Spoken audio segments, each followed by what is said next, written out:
بھی دنیا داروں سے امیدیں وابستہ نہ کریں. ایک بات سنیں بڑی شاندار، امام غزالی نے لکھی ہے. امام غزالی فرماتے ہیں کہ ہارون رشید نہ حج کر کے واپس آیا بغداد میں، تو کونے میں حضرت بہلول دانا بیٹھے تھے. رش بہت تھا، مجمع بڑا تھا. حضرت بہلول دانا بھی سڑک کے کنارے بیٹھے تھے. تو سپاہی کہنے لگے یہاں سے اٹھ جاؤ. فرمانے لگے ہارون رشید کی زمین نہیں، زمین میرے رب کی ہے، میں کیوں اٹھوں؟ وہ قریب سے گزرا تو سلام لی. تو آپ نے اس کا پروٹوکول دیکھا تو فرمانے لگے ہارون رشید تجھ سے تگڑے تگڑے موٹے موٹے پروٹوکول میں نے لوگوں کے دیکھے ہیں، اور یہ جو تیرے دائیں بائیں آج تیرے نعرے لگا رہے ہیں یہ پہلے ان لوگوں کے نعرے لگایا کرتے. اور تھوڑا وقت گزرنے دے، جو تیرے بعد آئے گا نا یہ سارے پھر ان کے نعرے بھی لگائیں گے. تو جھوٹ کی دنیا میں زندہ ہے، ان سے تو نے امیدیں وابستہ کی ہیں، یہ کل اس کے نعرے لگائیں گے. اس کے دل پہ بڑا اثر ہوا، گھوڑے سے اتر آیا، آگے کہنے لگا حضور آپ نے مجھے بڑی اچھی نصیحت کی ہے، میرا دل بڑا ٹھنڈا ہوا ہے. میں نے سنا ہے آپ مقروض ہیں، کچھ لوگوں کا قرض، تو مجھے کوئی حکم ہی کر دیں. آپ ہنسنے لگے، فرمانے لگے یار تو بڑا ہی بیوقوف ہے، بڑا ہی بیوقوف ہے تو میں تجھے نصیحت کر رہا ہوں تو مجھے الجھا رہا ہے. حضور کوئی حکم کر دیں. کیا خوبصورت انداز ہے رب کریم کے بندوں کا. حضرت بہلول دانا فرمانے لگے تیرا رب کون ہے؟ کہا اللہ. تو فرمایا میرا کون ہے؟ کہا اللہ. فرمانے لگے یہ تو نہیں نہ ہو سکتا کہ اللہ ہارون رشید کو دیتا رہے اور بہلول دانا کو بھول ہی جائے. یہ تو نہیں نہ ہو سکتا کہ ہارون رشید کو دیتا رہے اور بہلول دانا کو بھول جائے. فرمایا اس کا دل، اس کا ارادہ ہوا، ارادہ قدرت ہوا کہ بہلول مقروض رہنا چاہیے. تو اگر رب مجھے رکھنا چاہتا ہے، دکھ قبول محمد بخشا راضی رہن پیارے، اگر وہ چاہتا ہے میں مقروض رہوں تو میں بھی چاہتا ہوں کہ میں مقروض ہی رہوں. یہ تو نہیں نہ ہو سکتا کہ تجھے دے اور مجھے نہ دے. فرمایا میری تجھ سے کوئی امید نہیں، مجھے جب بھی دے گا میرا رب بھی دے گا، اور وہ دے گا تو پھر انشاءاللہ خزانے کھول کے دے گا. دنیا داروں سے امیدیں وابستہ کرنا، لوگوں کے پیچھے، یہ چھوڑ دیں. آپ بے چین رہیں گے، بے قرار رہیں گے. اللہ والوں سے ضرور امیدیں وابستہ کریں، اس لیے کہ ان کے پاس جو کچھ ہوتا ہے وہ دراصل رب کا ہی ہوتا ہے. لیکن سیٹھوں سے، نوابوں سے، سیاستدانوں سے باز آ جائیں. ہماری بڑی امیدیں وابستہ ہیں. میں اکثر کہتا ہوں جتنے پھیرے نوکری کے لیے دنیا دار کے دروازے پہ لگائے ہیں نا، اس سے کم دفعہ مسجد میں نفل پڑے ہوتے تو رب اتنی بڑی مہربانی فرما دیتا.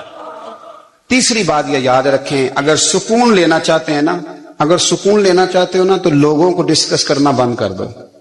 بہت ساری کمزوریاں ہمارے اندر ہوتی ہیں نا، پھر اللہ ہماری روزی تو نہیں نہ بند فرماتا. یہ تو نہیں کہتا کہ زمین سے نکل جاؤ. اگر یہی والا معاملہ ہو جو ہمارا ہے کہ شادی پہ اس نے میرے ساتھ برا سلوک کیا تھا، اب ساری زندگی بغض رکھنا ہے. اگر یہی معاملہ فرشتے اللہ کی بارگاہ میں کہیں کہ یا اللہ اس نے فلانے دن شراب پی تھی، اب اس کو زمین میں نہیں رہنے دینا، نظام زندگی چلے گا. تو اگر اللہ ہمیں معاف کرتا ہے تو ہم بندوں کو معاف کیوں نہیں کرتے؟ آپ یقین کریں اتنی لمبی عداوتیں، اتنا لمبا حسد، اتنا لمبا بغض، اتنا لمبا. حدیث میں نے پڑھی، میں حیران رہ گیا. میرے نبی کریم علیہ الصلوۃ والسلام نے فرمایا اپنی بیوی سے کبھی بغض نہ رکھنا. اگر اس کی ایک بات ناپسند ہو تو اسے چھوڑ کے وہ بات دیکھو جو تمہیں پسند ہے. میں اس حدیث کو پڑھ کے سوچنے لگا کہ کیا بیوی کا بھی بغض رکھتے ہیں لوگ؟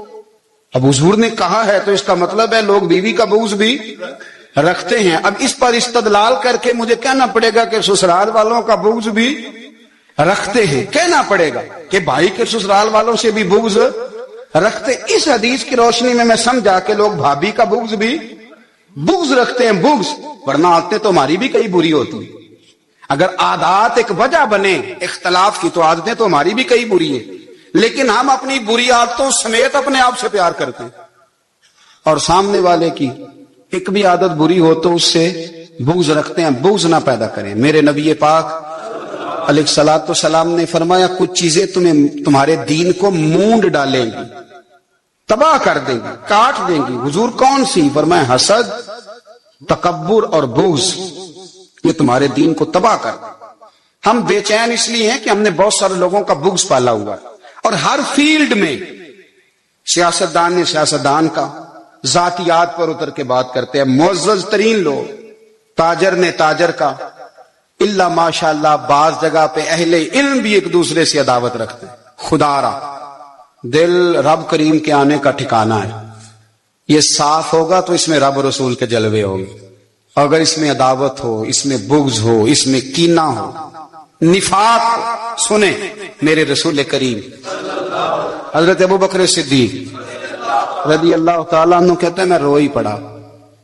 مکہ فتح ہوا نا تو اکرمہ بن ابو جہل نے پیغام بھیجا کہ میں نا کلمہ پڑھنے کے لیے آ رہا ہوں. بات لمبی ہے، میں موضوع پہ رہنا چاہتا ہوں. کہتے ہیں جب وہ آنے لگا نا تو نبی پاک نے ہم سب کو بلایا. ہم حاضر خدمت ہوئے تو حضور فرمانے لگے کہ اس کے باپ نے نا بڑا ظلم کیا ہے ہمارے ساتھ. ابو جہل نے بڑا ستایا ہے، بڑی تکلیف دی ہے. آپ مجھے بتلائیں کہ وہ ایک دفعہ کسی شادی پہ بحث ہوتی ہے بیوی کے بھائی کے ساتھ، پھر ساری زندگی اس بیچارے کو معافی. وہ 10 دفعہ گھر آتا ہے معافی مانگنے پر سوال ہی نہیں پیدا ہوتا میں مجھے ہی کہہ دیا،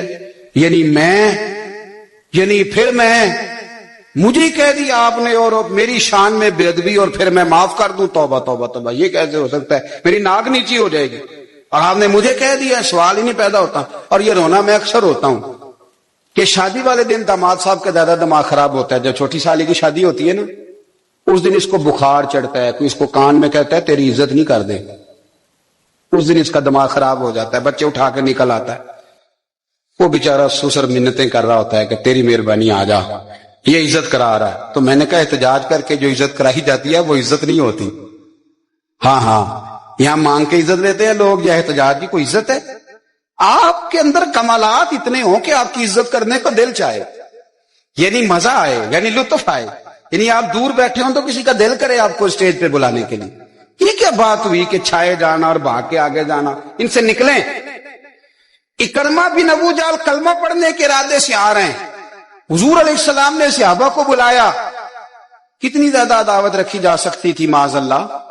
کب سے وہ چلا تھا ظلم کرنے، اور اس کے بعد اس کا بیٹا شروع ہو گیا. کتنی باتیں تھیں جو ناقابل معافی تھیں، پر کریم رسول نے ہمیں بتلایا ہے کہ سکون والی زندگی کہتے کس کو ہے. جب سب لوگ جمع ہو گئے تو حضور نے فرمایا بھئی وہ کلمہ پڑھنے آ رہا ہے، اس کے باپ نے ظلم بڑے کیے ہیں، پر میری نصیحت یہ ہے کہ اس کے سامنے اس کے باپ کو برا نہ کہے. خبردار کوئی اس کے سامنے کوئی بات نہ کرے. اب وہ کلمہ پڑھنے آ رہا ہے، مطیع ہو کے آ رہا ہے، بان کے آ رہا ہے. کہتے ہیں اللہ کے رسول نے نا کافی دیر تک خطبہ دیا، بریفنگ دی، بات سمجھائی. جناب صدیق اکبر کہتے ہیں میں رو پڑا. ایک صحابی مجھے کہنے لگے تمہیں کیا ہوا؟ تو میں نے کہا میں مصطفیٰ کی رحمت پہ رو رہا ہوں. دیکھو کن کے لیے حضور گراؤنڈ بنا رہے ہیں، دیکھو کن کے لیے حضور تیاری کر رہے ہیں جنہوں نے ساری زندگی دشمنی کی. خدا را یہ اندر سے عداوتیں نکال پھینکو. او بھائی اتنا تو لمبا ٹائم ہی کوئی نہیں، اتنا تو وقت ہی کوئی نہیں. اس کو صاف رکھو. بندہ کوئی کر بھی گیا تو کوئی حرج نہیں.